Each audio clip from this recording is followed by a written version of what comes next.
आज हम उपनिषद, वेदांग, पुराण व दर्शन पर आधारित एमसीक्यू प्रश्न हल करेंगे। तो चलिए शुरू करते हैं। उपनिषद में किस ज्ञान पक्ष पर अधिक जोर दिया गया है? दर्शन शास्त्र, समाज शास्त्र, अर्थशास्त्र, जीवन शास्त्र।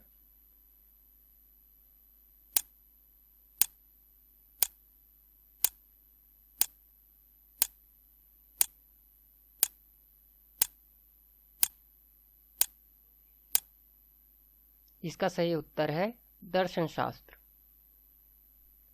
किसे वेदों का अंग माना जाता है? पुराणों को, वेदांग को, अथर्ववेद को, इनमें से कोई नहीं।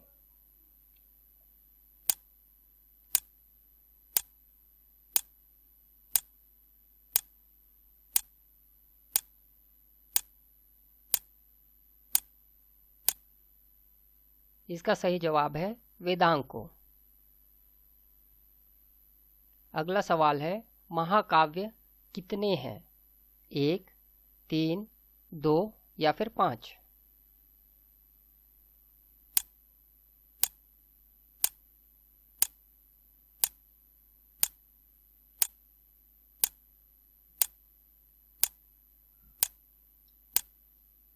इसका सही जवाब है 2।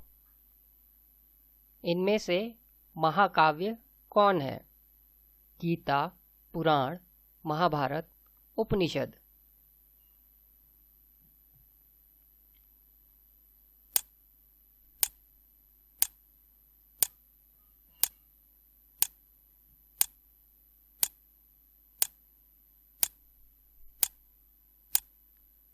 इसका सही जवाब है महाभारत।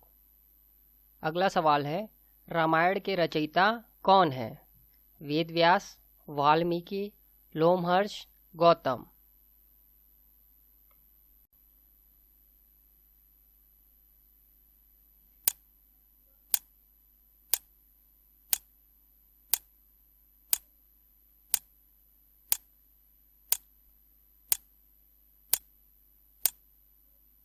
इसका सही जवाब है वाल्मीकि।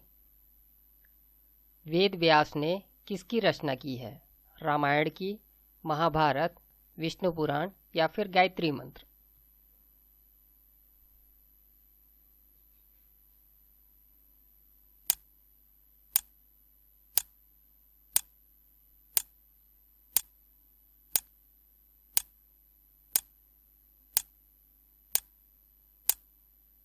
इसका सही जवाब है महाभारत। प्राचीन आख्यानों से युक्त ग्रंथ को क्या कहते हैं? रामायण, पुराण, उपनिषद या फिर महाभारत।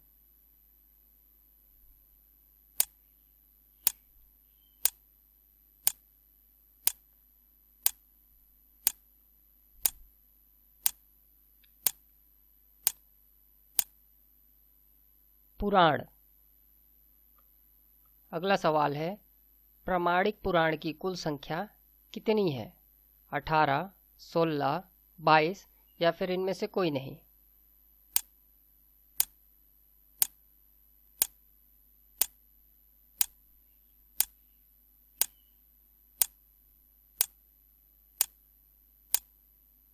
इसका सही जवाब है 18।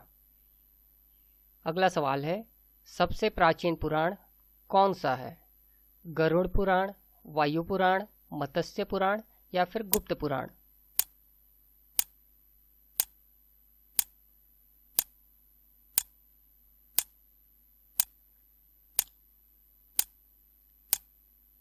इसका सही जवाब है मत्स्य पुराण। अगला सवाल है, सबसे प्राचीन एवं प्रामाणिक पुराण कौन सा है? मत्स्य पुराण, वायु पुराण, गरुड़ पुराण या फिर इनमें से कोई भी नहीं।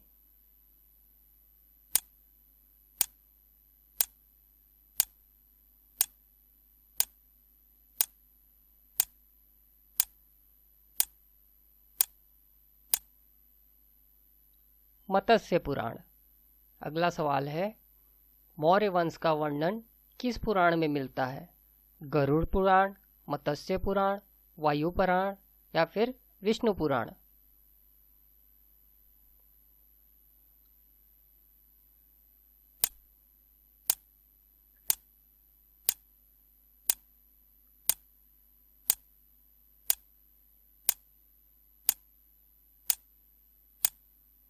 इसका सही जवाब है विष्णु पुराण। अगला सवाल है, गुप्त वंश का वर्णन किस पुराण में मिलता है? वायु पुराण, अग्नि पुराण, मत्स्य पुराण या फिर विष्णु पुराण?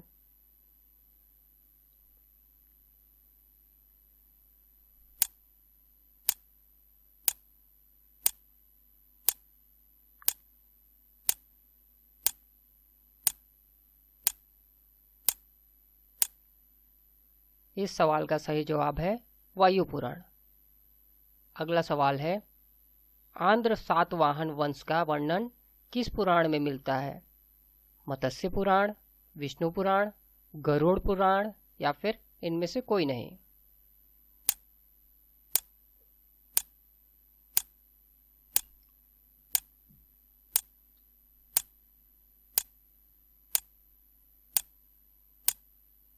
इस सवाल का सही जवाब है मत्स्य पुराण। अगला सवाल है, तांत्रिक पद्धति का उल्लेख किस पुराण में मिलता है? वायु पुराण, विष्णु पुराण, अग्नि पुराण या फिर मत्स्य पुराण?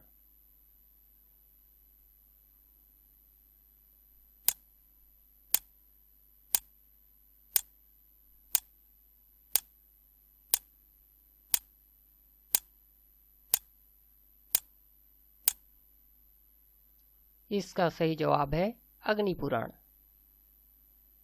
अगला सवाल है, गणेश पूजा का प्रथम बार उल्लेख किस पुराण में मिलता है?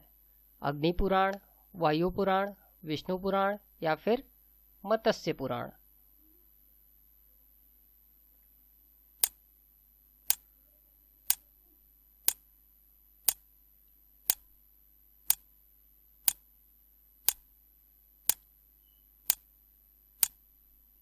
इस सवाल का सही जवाब है अग्नि पुराण। अगला जो सवाल है, पंचम वेद किसे माना गया है? वेदांग को, महाकाव्य को, पुराणों को या फिर इनमें से कोई नहीं?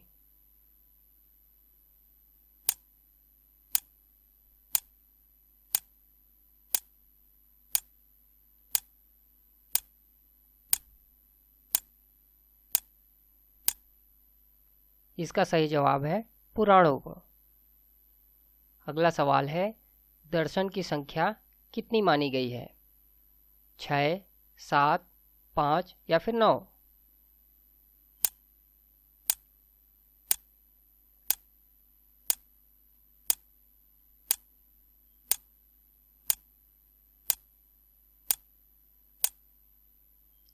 सही जवाब है 7।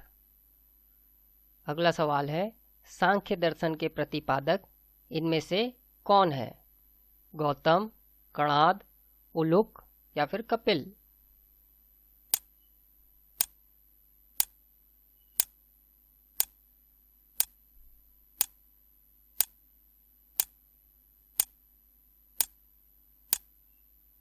सही जवाब है कपिल। अगला सवाल है, न्याय दर्शन के प्रतिपादक इनमें से कौन है? कपिल, गौतम, पतंजलि या फिर जैमिनी?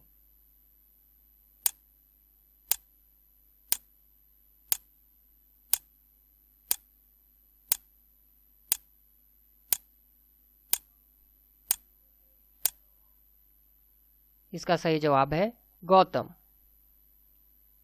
अगला सवाल है, वैशेषिक दर्शन के प्रतिपादक इनमें से कौन है? कणाद, वादरायण, कपिल या फिर चारवाक?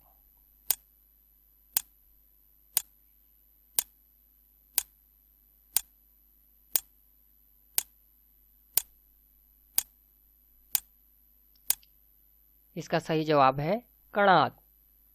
अगला सवाल है, योग दर्शन के प्रतिपादक इनमें से कौन है? चारवाक, जैमिनी, पतंजलि या फिर वादरायण?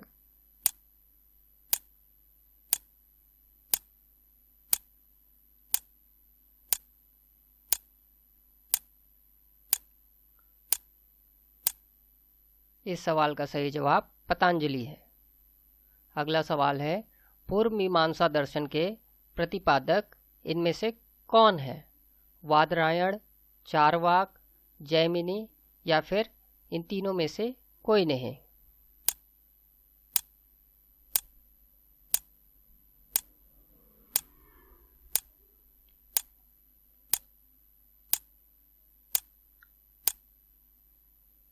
इसका सही जवाब है जैमिनी। अगला सवाल है, उत्तर मीमांसा दर्शन के प्रतिपादक इनमें से कौन है? जैमिनी, वादरायण, अशोक, इनमें से कोई नहीं।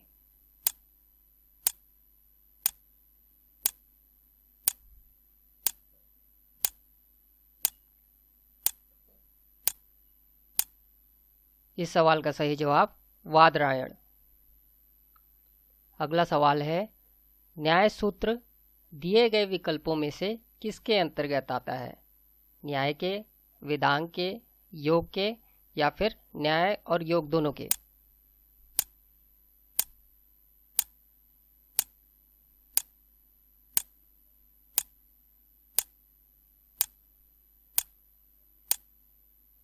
सही जवाब है न्याय। अगला सवाल है, योग सूत्र किसके अंतर्गत आते हैं?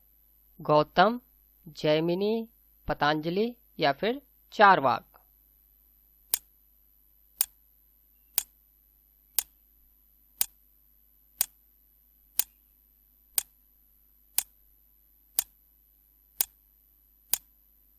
इस सवाल का सही जवाब है पतंजलि।